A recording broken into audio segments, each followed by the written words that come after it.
Hello. Hello. मेरी बात भूरा चिंटू से हो रही है? हाँ बताओ क्या बात है। अरे तुम्हारी गाड़ी पे लोन चल रहा है, तुमने एक भी किस्त जमा नहीं करी।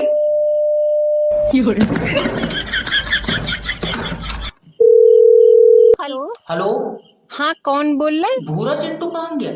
अरे वो तो मोबाइल फेंक के चले गए बाहर। अरे भाभी जी, आपके लिए गोल्ड का ऑफर आया हुआ है, हम समझा रहे हैं आपके पति को, बताओ मानिए नहीं रहे। हाँ, क्या बात कर रहे, क्या कह रहे? अरे देखिए, आप अगर एक हार बनाएंगी तो कानों की 2 झुमकी फ्री मिलेंगी, तो हमको बोल रहे हैं कि राखी सावंत को गहना पहनाने से माधुरी दीक्षित थोड़ी हो जाएगी, बताओ। हाय नास पीटा। और बोल रहे हैं कि हार पहनेगी कहाँ पे, मुंह तो उसका पेट से मिला हुआ, गर्दन है ही नहीं। हे भगवान, तूने मेरे हाथों खून लिखा है क्या? अरे खाना बना के नहीं बना। बन गया। जहर अपने आप डालोगे कि हम डाल दें? अरे पागल हो गई क्या? कुत्ते, मैं तेरा खून पी जाऊंगी। अरे हाथ से न मारिए, चोट लगेगी, बेलन लो बेलन। हेलो।